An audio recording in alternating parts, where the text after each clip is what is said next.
After having watching the performer in the maroon coloured helmet, I've listed his strengths and weaknesses based on his skills, tactics and fitness. A skill strength would be the straight drive, because he has a high elbow, his weight is forward. This could be because he has high self-efficacy and a well-grooved SR bond stored in his long-term memory. Another skill strength would be his cut shot. This is because he leaned into the ball and he used the pace, especially for the quick bowlers, and he was able to put a lot of power behind the shot. This could be because he is in the autonomous phase for this shot, and he gets his foot across to the line of the delivery. His defensive shot is also a strength, as he has soft hands and limited risk of getting out. This could be because he has a slow oxidative muscle fibre type and has an introvert personality. A tactic strength would be his decision making, because he knew when to play each shot, but not necessarily how well he would play in the shot. He just knew when each shot should be played. This could be because he could have had positive reinforcement in a similar situation previously from a coach. His shot selection is also a strength, similar to decision making. He knew which shot to play in which type of situation, and his performance could have been shaped linking to operant conditioning. Also, his spatial awareness was a tactic, and when he knew to play the shot, he knew where he should be placing the shot and the gaps in the field. His fitness strengths are that his speed through the ball with his wrists, especially for the cut shot.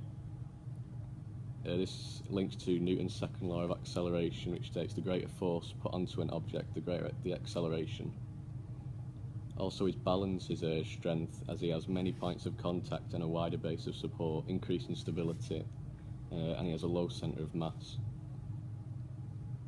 His muscular endurance is also a strength, as the chemoreceptors, baroreceptors and proprioceptors, which detect an increase in CO2, blood pressure and movement. They send a message to the VCC in the medulla oblongata to vasodilate at the muscles and constrict at the liver. 80% is directed to the muscles at exercise and 20% to the liver and gut. His cardiovascular endurance is also a strength. Similar to the receptors, they send a message to the CCC in the medulla oblongata for heart rate to increase via the sympathetic nervous system to pump more oxygenated blood around the body so he can continue to play his shots efficiently. Also, the performer was wearing a short sleeve top. This could mean that he has good thermoregulation, preventing cardiovascular drift. However, his skill weaknesses are his cover drive. He's not getting his foot to the pitch of the delivery. This could be because he's in either the cognitive or associative phase for this shot. Also, his pull shot is a weakness, as he's not playing the ball down, he's playing it from low to high, so there's an increased risk of getting out. The pull shot is an example of angular motion across the longitudinal axis of rotation. Also, his weakness would be the on drive, similar to the cover drive. He's not getting his foot in the correct position, and he's got quite a low elbow playing the shot, so there's not much power behind the shot. A tactic weakness would be his aggression, especially for his cover drive and his pull shot. He's not putting as much aggression as he should be, linking to his power. This could be because he's an introvert or a type B personality. His identifying the field is also a weakness. Again, could be because he's not yet in the autonomous phase of learning. And his run rate is also a weakness, as he was being attacking in the early overs when there was no need, and in the overs where the field inside were close in, where he could have gone attackingly, he chose not to and played quite defensively. A weakness for his fitness is his power. Could be because he has slow oxidative muscle fibre, which has an increase in mitochondria, myoglobin and capillaries. Although he's not an explosive battery, he still uses the PC system, which is less than 10 seconds threshold. The reaction time of the performer is a weakness, as he was mistiming the short ball, especially for the pull shot with the quick bowlers, hence it was going in the air. This could be because there's not enough acetylcholine secreted to the synaptic cleft, and the all or non-law wasn't reached. His coordination was a weakness because he was not timing the ball well. Also, he was playing the shot in his head after the bowler was going back to his mark, repeating the shot to practice it over and over again. That could be an example of mental rehearsal and a stress management technique. The overall strength of the performer, I would say, is his straight drive, because he has a high elbow, his weight's forward, so the ball remains along the floor, and there's not many fielders going to be behind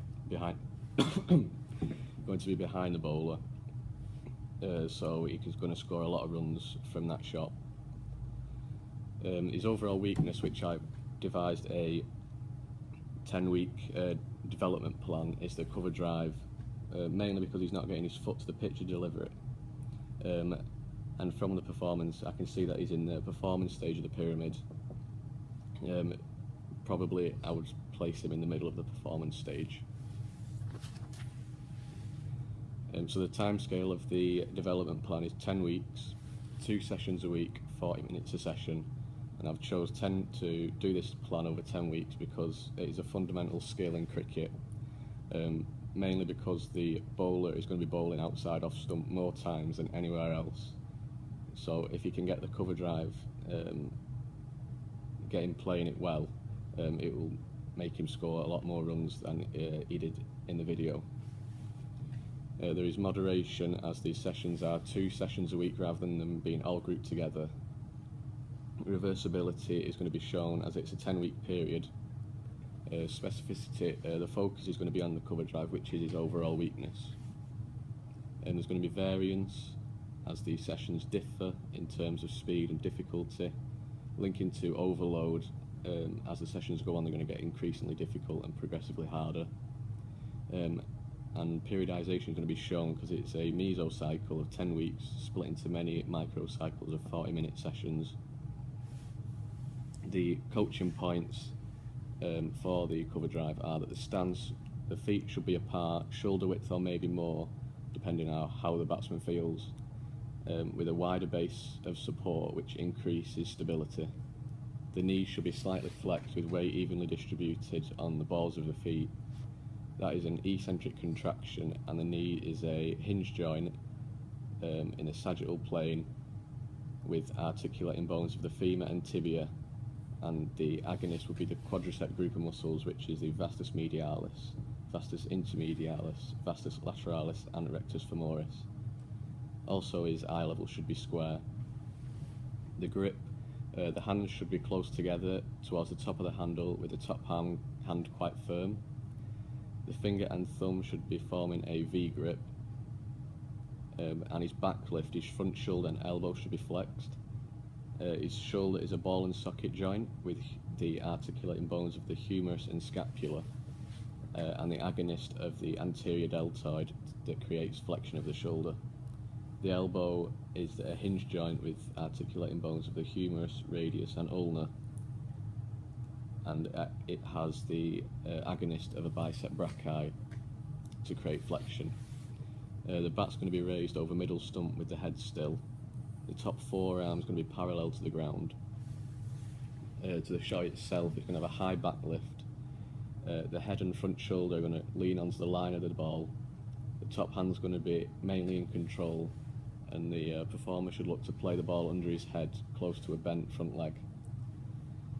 The arms are going to follow through along the line of the ball which was struck, so in this case it would be through the cover region, and his elbow is going to remain high. The back leg is going to remain straight with the weight all on the front foot. The wrists can break with the back going over the shoulder, which the performer was very good at as it was one of his strengths, his speed. The progressive practices, there's going to be a pre and post test so we can see progression. So in week 1 the pre-test will be a bowling machine at 55 miles an hour. The cones are going to be situated 6 metres apart in the cover region, and 80% of the feeds, there's going to be 10 feeds, 80% of them are going to be needed to advance. The bowling machine is an example of mechanical guidance. The 80% is going to be smart goal setting for the performer, and as well as that, we're going to, after the test, we're going to do some shadow batting without the ball, just to get the technique right, and stepping onto the coloured mat to get the footwork sorted, as that was a main issue. The bowling machine is also an example of how modern technology has impacted cricket for participation. With the shadow batting, this lowers arousal levels, and we're taking him back to the cognitive stage of learning to increase the level of performance and increase confidence. In week 2, we're going to have a ball on the tee, and they're going to have 10 feeds again, and 70% are going to be needed to hit through the cones, which are going to be 6 metres again. Also, we're going to show a video of either Sachin Tendulkar or Steve Smith to show what a proper cover drive looks like. This is an example of a role model, and Bandura's observational learning theory could be used here. The ball on the tee stimulates inertia, which is Newton's first law of motion, which states that an object will remain at rest or uniform velocity, which in this case would be at rest until acted upon by an external force. The ball on the tee also is an example of a closed skill and self-paced, as there are no external features or players that could interfere with the performance or speed it up in any way, shape or form.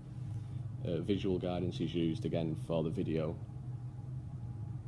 In week 3, we're going to have a drop feed with cones again 6 metres apart in the cover region, but this time it's going to be 20 feeds, and 15 out of the 20 are going to be needed to progress to the next session. This is now moved into an open skill and externally paced, as the performer cannot control the speed of it. And the coach can include positive and extrinsic feedback to increase confidence. In week 4, there's going to be an underarm feed with cones 5 metres apart. Again, we're going to increase the amount of feeds, it's going to be 25, and we're going to aim for at least 20 through the cones. This is more match type, as the ball is going to come from the bowler's end, stimulating a match situation.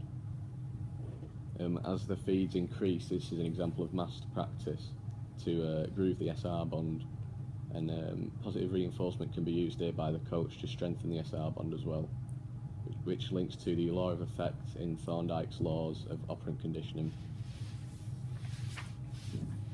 In week 5, there's going to be an overarm feed, 20 feeds this time, but the cones are going to be 5 metres apart.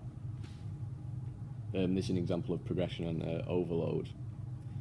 Also, there's going to be a mid-test for the bowling machine to be at 55 miles an hour, similar to the pre-test, with the cones 6 metres apart, and 80% again are going to be needed to advance. Also, if the performer shows no progression being made, I'm going to try and adapt the sessions and change the sessions in terms of length and difficulty. So if the performer is struggling, I'm going to link previous sessions together to increase confidence and efficacy in the cover drive, and lower arousal levels, and increase motivation going forward into the following weeks. In week 6, there's going to be a bowling machine at 50 miles an hour, but the coned area is still going to remain at 5 metres, and the feeds are going to increase to 30, and 20 are going to be needed to progress. This is an example of fixed practice, as in the bowling machine there's no alternating factors which could change the way the ball either bounces or carries. In week 7, there's going to be similar to week 6, but the bowling machine is going to increase speed to 60 miles an hour, and the cone and areas are going to decrease to 4.5 metres. 30 feeds are going to be given, and 22 this time are going to be needed to progress to the next station. The bowling machine is an example of mechanical guidance.